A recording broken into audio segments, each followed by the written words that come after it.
My name is Anna Moulet. I use she, her pronouns, and I am the Executive Director of Slow Food USA. I'm very pleased to have this panel with us today talking about our new book, The Ark of Taste, featuring the amazing biocultural diversity of the United States, this land that we are on. We have just gone through a process of working out our theory of change for Slow Food USA and understanding how we fit into this vast ecosystem of amazing food organizations in the United States and around the world. Slow Food is really strong in joy and justice. We like to talk about the deliciousness of food, the cultural diversity and the storytelling of food traditions, and also how food connects us to justice and equity conversations, looking at the intersectionality of food to start with food, but then talk about how we can create better systems to make sure that everyone has access to good, clean, and fair food for all. So these are the conversations that will be woven through this Slow Food Live today. Slow Food USA is a membership-based organization. We love our members. We love connecting individual members to our 80+ chapters across the US. So if you're not a member, Brian will drop a link in the chat and you can join us and get connected to this broader movement. Slow Food Live, which you're on now, started during the pandemic. And actually my colleague Giselle, former colleague, current friend, and I really started this during COVID to help bring slow food into homes across the country. We've done many different sessions, and I'm really pleased to bring this session here today. The Ark of Taste is this amazing grassroots network where people around the country and committees look at what foods in their communities are unique, maybe going out of production, but have really compelling and interesting stories and cultural histories to them.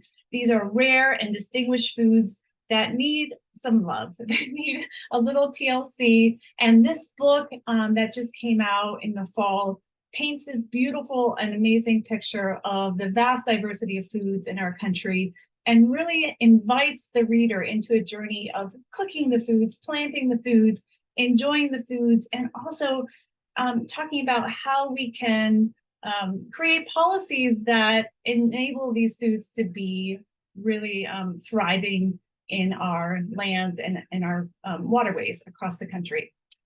So without further ado, I would love to introduce our moderator, Marion Nestle. Marion just told me that she was on the Slow Food USA board for a hot second about a decade ago. So Marion, welcome back. You have been a guest at Slow Food Nation, at Terra Madre. I got to see you at a panel this fall during Climate Week, New York City. So I'm so pleased that you're back to lead this conversation. There's no one better I can think of to guide a conversation about biodiversity and food in our country. So without further ado, over to you. Oh, and Marion, just unmute your mic. If you Thank you. I've just made the classic mistake and muted. I'm just really happy to be here. This fabulous book was sent to me before I knew that I was going to be doing this. And I just thought it was the loveliest thing I've ever seen. For one thing, it's just beautifully, beautifully designed. Claudia Pearson did the illustrations, and I think they're just absolutely lovely. There are many, many pages of illustrations, and the book itself is lists the foods in the United States that are basically endangered species. It lists them by region, starting with the Northeast and then the Southeast, the Midwest, the Rocky Mountains and South, and then the Western United States and Northwest. And every one of the foods comes with a lovely illustration, a discussion of where it comes from, why it was picked for this particular book. These essays are full of historical details, details about what the food is, why it was used, how it got lost, how it got found, its current status, and so forth. I'd never heard of most of them when I saw this. So this was all new information to me. And that's not surprising because these foods are generally not on the market.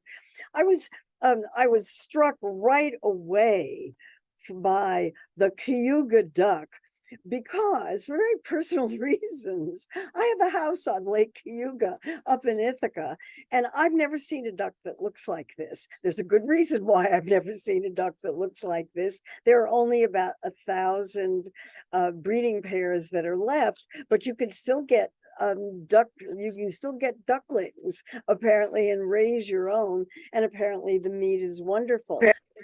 Wonderful. The book was written by Giselle Kennedy Lord and David Shields, who are here with us today.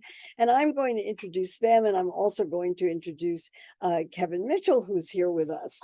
So let me do the introductions. I'm going to do very brief introductions and then try to have them introduce themselves in with more details.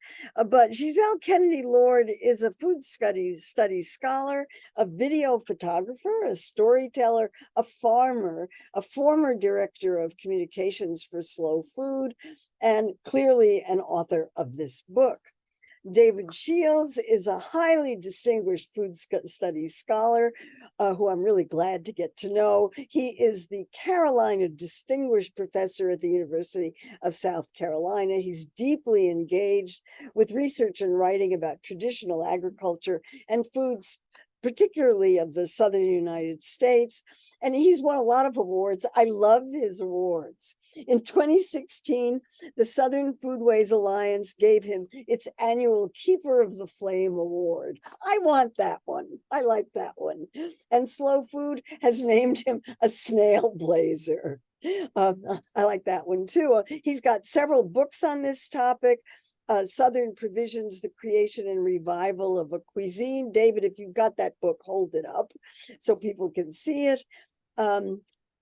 Oh, you've got that funny background. It's hard to see. Okay, hold it up higher. Higher, higher, higher. Hard to see with your background. Get rid of that background.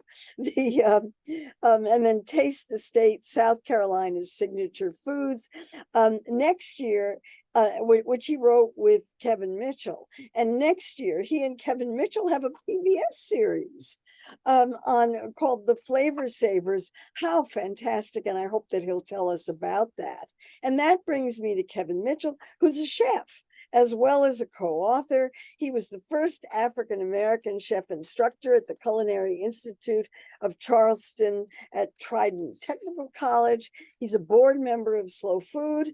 He participates in the Southern Foodways Alliance, the Carolina Gold Rice Foundation, and the Charleston Wine and Food Festival, a serious foodie, clearly. He was South Carolina Chef Ambassador in 2021. And when the University of South Carolina Press asked him to write books about South Carolina foods and dishes, he was clever enough to get David Shields to work with him on it. And what a lucky combination that was. And so I'm going to start with Giselle because she's first author on the book. And Giselle, if you'll tell us why you're first author and what your role was in the book. I'm going to ask each of you to start by saying what your role was in this book. So Giselle. And you Great. Thanks so much, Marion. I'm so happy and honored to be here with these brilliant minds. Marion, I first became acquainted with your work while I was studying gastronomy at Boston University, and all three of you have been a great influence on me with your words and all your work. And so I'm so happy to be here with you. To be very honest, I think the first author is more of an alphabetical thing than anything because, you know, David and I did this together, albeit far apart, but we sort of each did our pieces of the puzzle, and then, you know, that was the cover. And so someone can correct me if there is some other reason, but David is published, and I feel really, really proud and honored to even like have my name on a book with you, David. So I think that's the honest answer.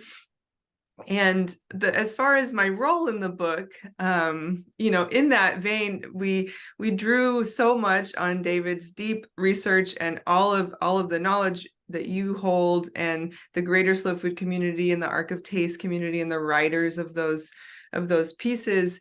And I had the great pleasure of being able to interview all the farmers in the book and write those stories. And David and I worked on the food stories together, really in that I sort of took the story from David and then tried to craft it.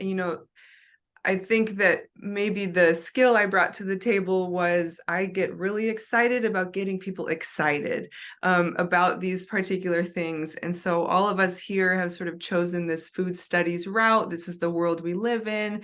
And we're like deeply embedded in it. But I thought, how do we present these stories in a way that would work at a dinner table with people who are not in academia, with people who are not scholars, with people who are not reading books about food?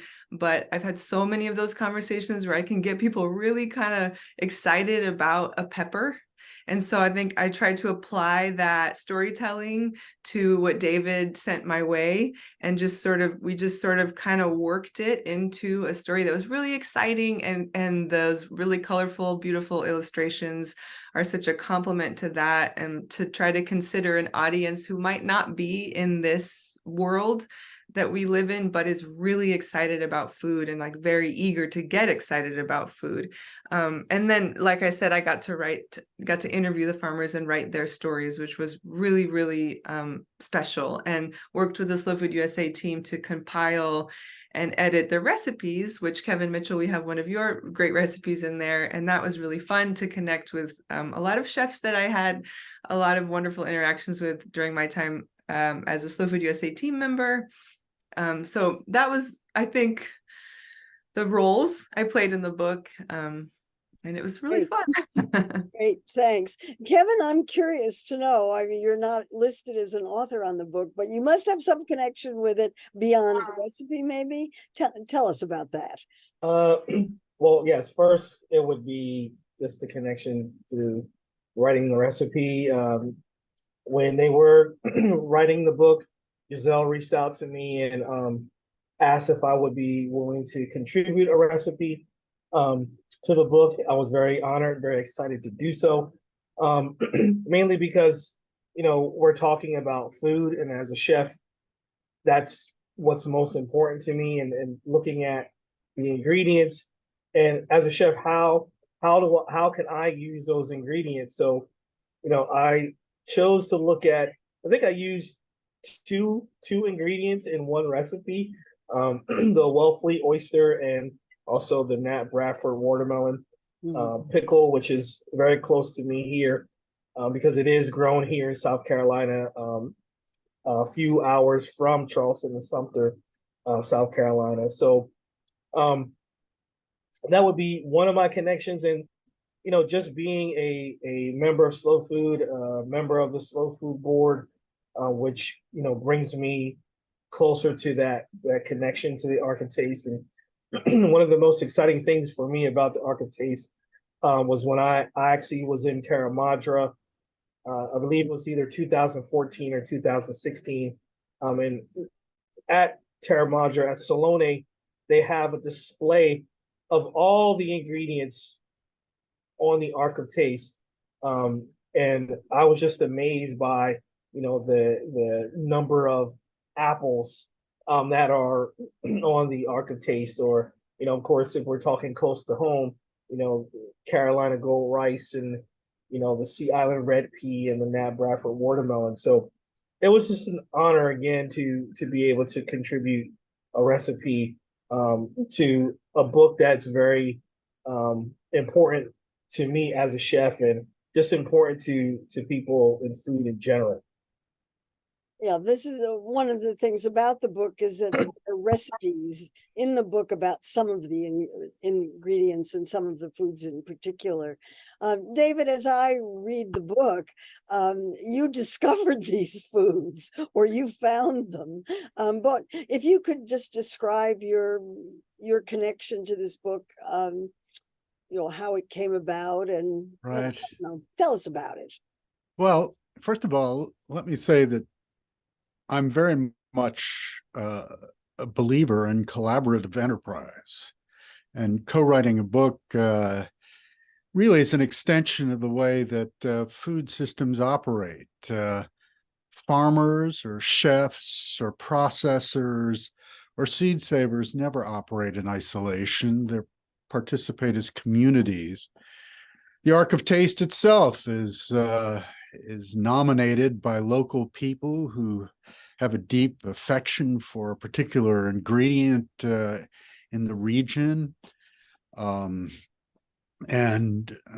put forward a suggestion that we look at it and is it tasty enough? Is it historically resonant enough? Is it endangered? And then we render judgment. Now, you mentioned that I brought back some of these things. Yes, that's true. I came to the Ark of Taste because I was spearheading a project in the Southeast to restore the growing system around Carolina gold rice. And we actually went about it in a different way than a lot of seed saving goes, where serendipity, somebody finds an old bean on a farm and, hey, it's a great tasting bean. Here, let's share it. Instead, we went to records and looked at all of the sort of enduring elements of a crop system, stuff that had been grown for over a half century. And we discovered that of the 45 ingredients that were grown around Carolina gold rice, 43 were functionally extinct, had been supplanted by modern cultivars for being more productive or more processable or more disease resistant. And so we decided to go back and try to find them and restore them. And one of the things which we had going for us was the fact that all of the old heirloom plants were seed selected for flavor.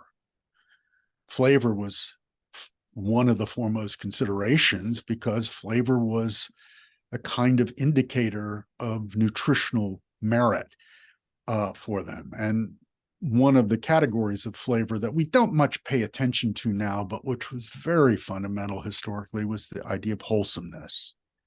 Wholesomeness isn't the sensation of salt, sour, bitter, or umami in your mouth. It's the sort of longer duration feeling of well-being and charge that you get from the food that you ingest. And so a lot of these old plants that were part of land races in the old growing systems were bred to be more wholesome. They seed selected for flavor. And that's the reason why chefs are interested in them, because they are tastier than a lot of modern cultivars. And it must be said that, there was this period of time in the mid 20th century to about 2010 when there was no sensory evaluation of grain breeds that were coming out of universities at all. They were interested in other things, and fortunately that stopped in the last little while. But so bringing back the old tasty things, and the great element of this is that if something did taste better than anything else, there was always some true believer somewhere who neglected all of the glossy pictures on the front of the yearly seed catalog for the new pepper. And they had the old pepper in their backyard because it was the best darn tasting pepper you ever had. Mm. And what we did was, over 15 years, we tracked those people down. Oh. And we found all but 3 of the items on our list over that period of time. Now, the stuff we didn't find: 2 old strawberries, And if people tell you they got old heirloom strawberries from the mid-19th century and they aren't the Marshall or they aren't the Alpine, they're lying, because none of them exist on this planet right now. Mhm. The other one is the original rye whiskey rye of the South, the White Mammoth rye. We've tracked it to 1990 in Canada. That's where it disappeared. We're looking for it. Distillers are lined up 6 deep. They want it. Well, it's really an exciting journey to do that. The subject of this Carolina gold rice comes up throughout the book. And Kevin, what's the deal on that rice? Does it taste better? I mean, is there something about it that works better as what's the deal on that? I mean, I will definitely echo what David says. It's about the flavor. Me specifically, it is about flavor, and of course, it's about the story of Carolina Gold Rice and where it comes from and how it comes to specifically this area and how it was lost or let's say decimated at the end of the Civil War, specifically in this area, and how we were able, David, of course, able to find that variety and bring it back. And chefs across Charleston and even across the state of South Carolina purchase Carolina Gold Rice. I mean, they may get it from Glenn Roberts at Anson Mills in Columbia. They may get it from Greg Johnson at Marsh Hen Mills here in Guatemala. They may get it from another supplier, but I mean, it's the rice of Carolina, right? And it's what, to me, it's what makes, or what made and what still makes the city of Charleston, the state of South Carolina, what it is today. It seems to have made specifically the city of Charleston one of the richest cities in the original 13 colonies, based on the flavor, based on how it's cultivated, and based on how it looks. Right, when we see the rice paddy before it goes through the mill, it's gold in color, right? And that's what makes it beautiful to me, because of the flavor and how it has been cultivated and the things that you can do with it. And once again, tied back to history. And I think what's happening more today than ever, chefs are really trying to connect to the history of an ingredient in order to tell the story of the ingredient, in order to bring that ingredient back and get people to understand,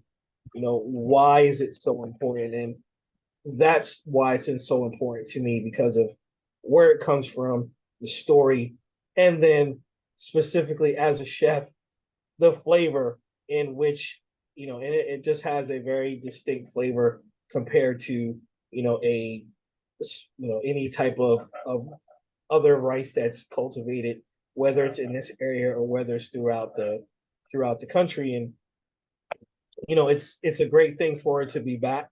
We know that after the Civil War, when you couldn't find it, the rice of choice becomes Uncle Ben's or Ben's favorite, and which is, I grew up on that. That's what my grandmother cooked for me at home, where she also cooked a brand of rice which was called Carolina rice. It was in a white and purple bag. It was very sticky. I remember that. But with Carolina Gold Rice, it's just the flavor, it's the texture, and we're very fortunate to have people like David and Glenn and other people. Even we even have a Black farmer in South Carolina, Roland, who is growing Carolina Gold Rice. Yeah, thank you for that. I mean, one of the things that comes through in this book over and over again is how these really fabulous foods didn't ship well. They didn't come out in the right shape, and they were eliminated and overtaken by others. And one of the other ones that comes up over and over again in this book is this Bradford watermelon. And Giselle, you're the storyteller in this one, and if you were responsible for interviewing the farmer, why don't you tell us a little bit about the story of the Bradford watermelon, because that one I thought was just the perfect example of something that was fabulous and is gone from it's not in my supermarkets, let's put it that way. Right. And I'm not in that part of the world. And so I've never had it. And there's like several things in the book that Kevin and David are well acquainted with. And David knows Nat Bradford. And in writing these stories, I just am like desperate to try this watermelon. I mean, my wishes to come to South Carolina are at an all-time high, and will continue that way until I get there. But and I've been invited onto those farms, so I'll be visiting them one day. Nat was a real pleasure to talk to, and he told this childhood story of growing a watermelon, and then it was just, you know, his that joy of watching it get big and big, and Dad, can I pick it? No. And then eventually it went away, so he never even got to pick that watermelon. Somebody stole it. Somebody stole his precious watermelon, and, you know, like probably 6 years old. It's like really quite small. But it, you know, I think that being the kind of story he led with says a lot about what these singular varieties mean to a person or to a family. And David is his great grandfather, or his maybe one more great on there, that sort of developed this variety. And you're muted, but I do want to hear what you're 7 generations back. 7, so many greats. And Nat worked really hard to bring it back. It wasn't easy. He was contending with climate and the difficulty in the land, the change in the land and the climate from 7 generations ago to now, and trying to bring it back. And luckily, the seeds were still around within that family, but it also wasn't, you know, a lucrative route for him to take. But his tenacity really kind of stood out to me. He tells a story of being in sort of an agricultural program in high school, and his teacher saying, unless you're going to have 100 acres and you have tons of money and you're just going to grow food like on this amazing scale, it's never going to work. And I thought to myself, gosh, like for a teenager who actually wants to farm, like we need young people to want to farm right now. And, you know, he's still young. And so like, okay, that's not the wrong thing to tell a teenager, but he did it anyways. And he kind of went that way for a minute and then came back to what he describes as the way his grandfather taught him to farm on a smaller scale and to be really more intentional about what he is growing. And I think that intentionality is the thing that pushed him to work really hard to make sure the Bradford watermelon kind of stayed in existence. I think it's still pretty hard to grow. Like, I don't know if it yields a lot. And Marion, you're right. The shipping piece really stood out to me. And like every time David sent a story, I mean, 1 out of 3, maybe, that is, don't quote me on that number, but the shipping piece was a really consistent thread in all of these stories. And so is the yield piece. I think those two things go hand in hand, where it was too soft and it didn't make a lot. You know, one plant didn't make enough for people to want to grow it, and so these things fall out of favor. I don't know if that's the case necessarily with the Bradford watermelon, but they're large.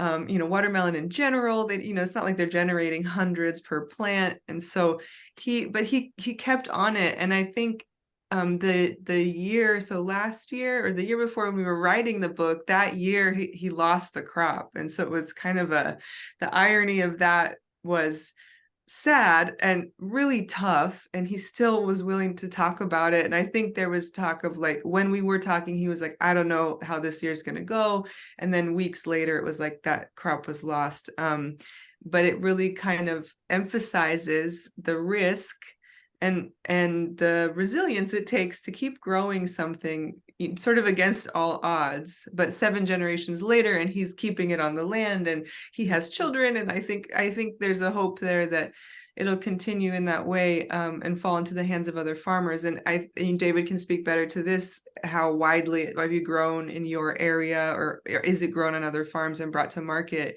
And I think that's another thing, which is bringing it to market. I mean, Nat and his family work really hard to bring it to market, to make it available for other people. He said, but we have to hold back the big ones so that we can save the seeds, so that we can grow more. It's very nuanced. But I think the farmers market shoppers are the lucky ones. They get theirs. And the seed saving is a really big and important piece of all of this. Like, if not sort of the center point of all of this work, is the seed savers and folks like him, who kind of keep it going with great resilience and great skill. Yeah. So, David, if you want to answer that, that's fine. But I really want you to talk about the process, because I went on the Ark of Taste website to kind of look at the big picture of what was going on here. And internationally, there are more than 6,000 products on the Slow Food Ark of Taste. I didn't see a number for the United States, and I didn't want to bother to count because of the way the website is set up. But I'm curious to know how, of what I'm sure are several hundred American items on the Ark of Taste, how you picked these, why you picked these, what was the process that went on here? Yes, we knew that we couldn't put 400 entries into the book. The Voracious label would probably turn down the project under those circumstances. So we had to make a selection. And there were several things that we had to do. One was that we had to have representation of every part of the United States and their characteristic items and stories. We had to have the categories. We had to have fruits. We had to have grains. We had to have vegetables. And we had to have important livestock. One of the things that we did exclude is that the Ark of Taste includes dishes, breads, certain types of sausages that are characteristic of places. And we decided systematically that we wouldn't use any of those sorts of things. I think American rye whiskey is, artisanal rye whiskey is on the Ark. So we wanted it to be the items that were closest to farm production. Another thing that was important was that we wanted to have items that didn't pose a problem of consumption. That is, there are certain items on the Ark of Taste that are listed that are endangered, and they're wild foraged items that are so endangered, like the Atlantic sturgeon, that if you follow the old mantra of eat it to save it, the population would decline and it would go extinct. So anything that was like that, we did not include. And we wanted to do ones that people would want to interact with, that had stories with them, that were really characteristic of important dimensions of agricultural production, processing, or they generated all sorts of interesting culinary experiments. And just as a case in point, the people in California were very diligent in making sure that every variety of date that had been produced in early 20th century California that had a following, and they're all relatively rare, was put forward for the Ark. And so the blonde date and the Empress and a range of dates were there. But we chose to do the Abada because it was a black date of a different configuration. It's a really tasty date. The numbers of producers are 3. You can get them. They aren't so rare that it's down to a dozen trees. And it's different than those fat majules that you get at the grocery store, or the holiday dromedary dates, which are the Deglet Noor dates that are familiar to everyone. So that's the kind of thinking that went behind selection. Yeah, I mean, really interesting to me. You mentioned something that surprised me about the book. When I looked at the back of the book, it says, "Eat it to save it." And yet a lot of the products that are talked about are so endangered that you really don't want people eating them. You want people conserving them in some way. Somebody want to speak to that? Any of you want to speak to that? Raise your hand or start speaking. Giselle. I'll throw an idea in here. I think that there are so many cases in which that is true, and it does require explanation because it doesn't really make sense at first sort of nod. I think grow it to save it should be sort of a complimentary line, because I think this is a really great book for farmers and gardeners because it's a great guide on fun and interesting things to grow. And the more we grow it, the more seeds we save, the more it's around, available at markets and that sort of thing. I will say at Slow Food Nations a few years back, I met some folks who started raising buffalo, and they were making a really tasty buffalo jerky or bison jerky. I think they called it bison. And that was when it really started to make sense to me, that idea of eat it to save it, because they said, well,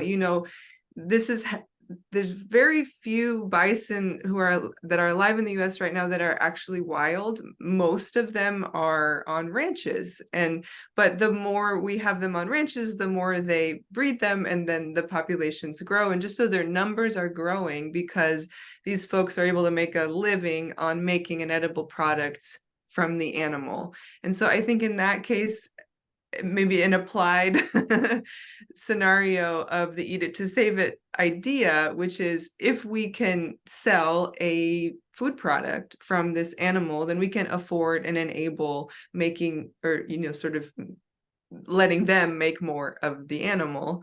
And then I think in another vein, for not four-legged creatures or seafood or whatever, plants, and that in a restaurant, I think I love it when a restaurant or a cafe or whatever, a cookbook names a certain variety. And so I think encouraging eating it encourages the knowledge of it, the acknowledgement of it, that this isn't just a pepper, it's a Jimmy Nardello pepper, it's on the menu, and so if people are more aware of it, then it sort of multiplies on its own in a way.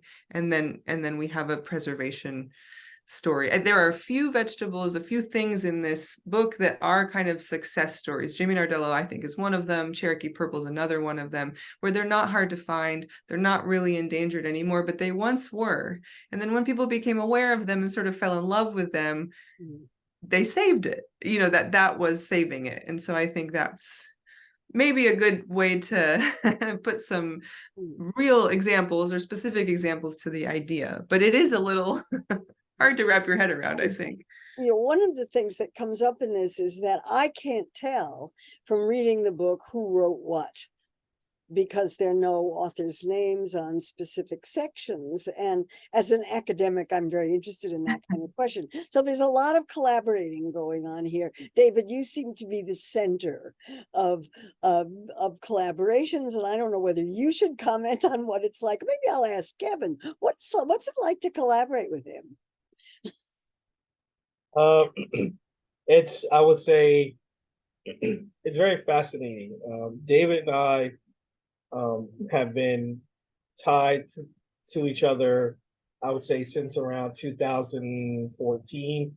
When we first met, when he came to Charleston, as a part of the Carolina Gold Rice Foundation, where they held a rice symposium in the city of Charleston. And it was held actually at one of our campuses, at our downtown campus, and we were hosting it, and I was asked to create. We created a luncheon for the attendees, and I was asked to do chicken bog. And most people who know me, they know I'm from the North. I'm originally from New Jersey. I had no clue what chicken bog was initially until he connected me with Glenn, and then Glenn sent me a recipe for chicken bog. And it was very reminiscent of a dish that my grandmother used to cook for me. So I had this connection. So through that rice symposium, I would say a year later, a mutual friend got us back together to talk about a gentleman from Charleston who's a formerly enslaved person who goes on to become the greatest Black caterer in the city of Charleston. And David brings me the story of Nat Fuller, and David has in his mind to recreate a dinner that he hosted here at the end of the Civil War. And he thought it would be very cool to do this as a way to celebrate the end of the Civil War 150 years later, as opposed to people doing reenactments of a war. Let's recreate this dinner. And so he brings me the story, and collaborating with David is, I mean, I will go back to saying fascinating because I can ask him anything, and he, I mean, just he has the story right off the top of his head. And also, David, you know, you shared that he and I collaborated on our first book, and now we're working to complete the second book, which is in the hands of the publisher right now, where he allows, you know, he and I have two very different writing styles. I write from the mind of a chef. Of course, he's an academic, but he also reminds me that I'm an academic too. Like, I have a master's degree in Southern Studies, and so he helps me kind of bring the academic out of me. And David is actually, he's a very good cook, so he has some of the chef, the cooking chops in him. So I think collaborating with him is just, it's fascinating. It's an adventure. He allows for me to be who I am, but he also pushes me to bring out more of the academic in me. And when he first came to me about writing the first book, I had just gotten back from Mississippi getting my master's degree, and he says, "Hey, do you want to write a book?" And you know, I think every chef has a dream to write a book, write a cookbook. Our book, of course, is somewhat different. It's not necessarily a cookbook, but it appealed to my passion for history. And I think that, for me, what makes me a really great chef, because I'm connecting history to food, and David is the one that helps me kind of facilitate that. And, you know, we, you know, same thing with him and Giselle writing the book. You know, we wrote our book via, you know, it comes together via email, it comes together via Dropbox, it comes together in those manners, and we're not one-on-one, but you know, it still feels like we're one-on-one, because once again, he allows for me to kind of be who I am, write the way that I write, but still pull out some things. And I think we tether each other. Like, he brings out more of the academic, and then I kind of bring out more of the Let me add something right at this moment. I think in order to understand other people, their food, the work that they do in farming, in order to understand, you have to have a certain amount of vulnerability. You have to suspend certain prejudices you have. And you have to put yourself with them. And I think in writing, you know, it's often too much the case that you form your thesis and you arrange whatever evidences you you notice evidence that supports the thesis. I find that collaborating, actually having to adjust to another person's point of view, to share ideas, to actually set an agenda with another person, disrupts your natural vanity and get you more in tune with what's happening. I noticed that someone here was introduced the idea about food insecurity for Indigenous people and others vulnerable to increased food prices. And I think that's, an interesting question, because a lot of people think that these Ark of Taste foods are really expensive. Mm-hmm. Some of them are, but, like the Southern field peas or the Jimmy Nardello peppers or other things are on the same par as commodity prices. Now, in terms of Indigenous people, one of the things that we've been very careful to do is recognize the work of Indigenous seed mothers and producers. We're at a moment here in 21st century when Native cultures, the Native nations, are reclaiming their food traditions, and there's a large-scale rematriation of foods going on, and recognition of chefs like Sean Sherman, who are spearheading this, and Ron White, the seed saver on the West Coast. And one of the things that we've actually done is use our expertise on the Ark of Taste to connect some of these Native nations with varieties that slipped from their growing schemes in the 20th century for various reasons. And we've been working in the Southeast with the Lumbee, the Catawba, the Wakamasuan, and the Kohari, getting their maize varieties, and worked with the Cherokees to get their pumpkin variety back to them. And this has entailed a collaboration with geneticists, scientists, historians, and always the seeds people of the tribes. And we have an interesting situation with the Catawba, have their restored maize, and they have a miller in Dave Smoke McCluskey, who's an Iroquois miller, who's doing nixtamalization in the traditional way to get them the hominy grits that's traditional. And for the first time in a long time, they can do green corn dances using their own corn. So that's the Ark of Taste's expertise at work in making sure that that the variety is right and the history is right.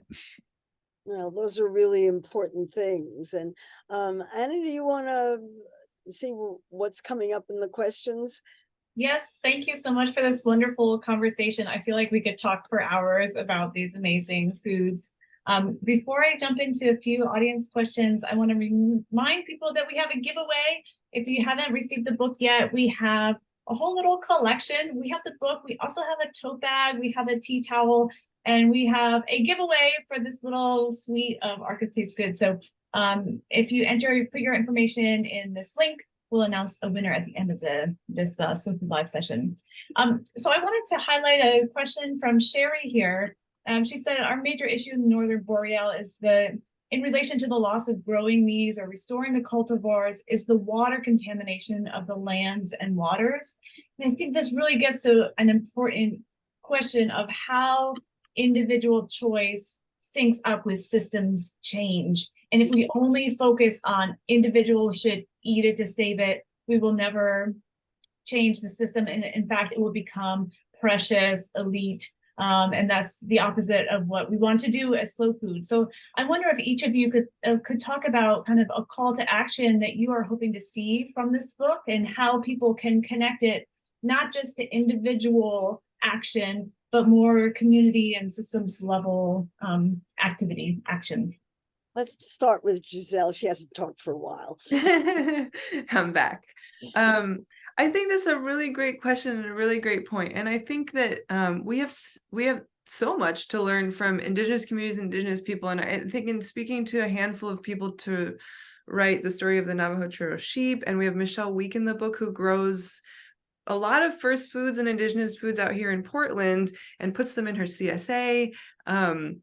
So that people who are both Indigenous and not can become aware of and kind of get to know these foods.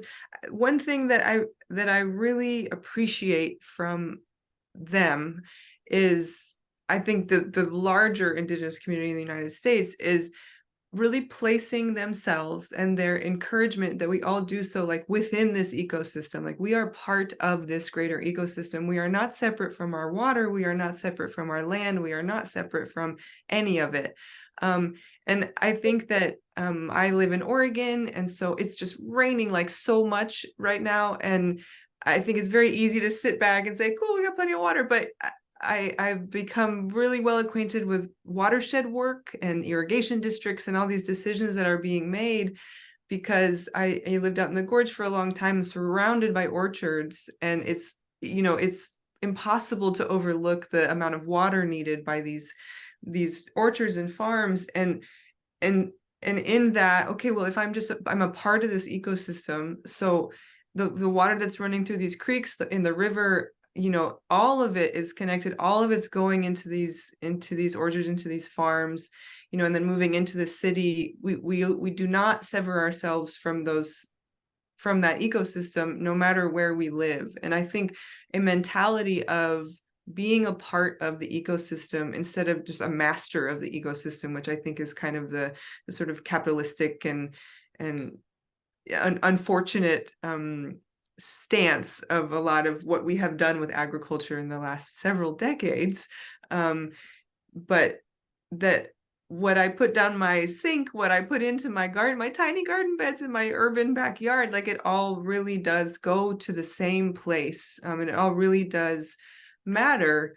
And I think that Slow Food has done some really amazing work and really just started to get into climate justice and pieces of this, where what we do affects people we will never meet, people we will never know, but that if we can take on, or try to take on, and learn more about that perspective of we are all connected, and so is the land beneath our feet, and the trees around us, and the rivers that are running through the places we love to live. I think that's a really important perspective to take. And I think that the access question is a really, really important one. And I think that when we care for those ecosystems and the places where we live, when we care for those, it makes it more possible, more feasible to grow food so that more people can have access to that food. I think all these pieces are so connected. And to me, it feels impossible not to see that. But I think aside from just getting people really excited about the food in this book, I think that is another thing I hope to see from it, is that I've said many times, these are stories about people. They're not just stories about food, they're stories about people, because it's truly all connected. And that is this really big piece of wisdom that we can take from the Indigenous people that, first cultivated this land. And I think a lot of people are sort of coming to that state of mind.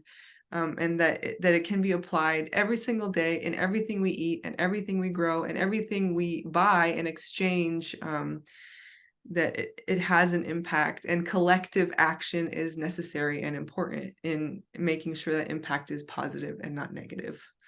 Right. You want to try another one on, or you want to have people answer, everybody speak to that? We don't have much time left. We're actually going to run out of time.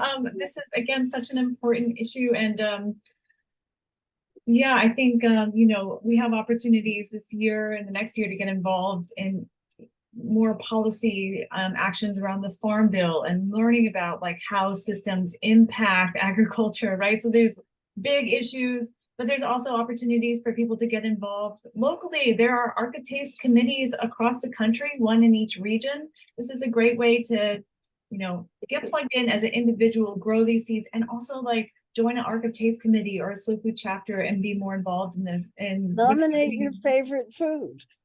what's that? Nominate. That's right. Nominate your favorite food. Grow your favorite food. I'm excited that next year we host a Plant a Seed campaign every year where we focus on specific items from the Ark of Taste. Next year we're focused on grains and roots. And so this is an opportunity, very tangible opportunity to get involved and grow Cox prolific corn, which is in the book, turkey red wheat, which is in the book, and a host of other beets, turnips, carrots, barley. We send these for free to school gardens so kids can learn why biodiversity matters. And yeah, it's a great way to plug into the rest of the slow food community. I think it's time to announce the winner of our Ark of Taste giveaway.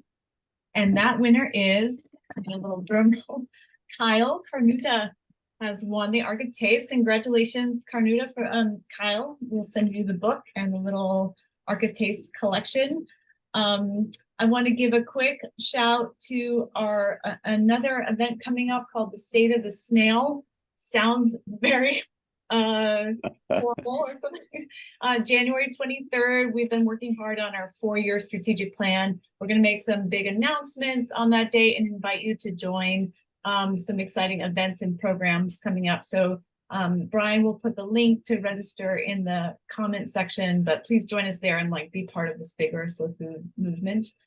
I just want to thank Marion, Giselle, David, and Kevin for joining us today. This has been a really fantastic conversation. There's so much richness here, we could have said, but maybe I'll turn it back to you for one last word before we wrap it up. Well, I just want to thank everybody too, and wish we had more time to discuss this. We didn't get into the details of the academics of this book, which I'm very interested in. David and I had a discussion of my concern that it doesn't have references. And it's, I wish it was more scholarly because I wanted to follow up on a lot of the details and the information that's in the book, which I found absolutely fascinating.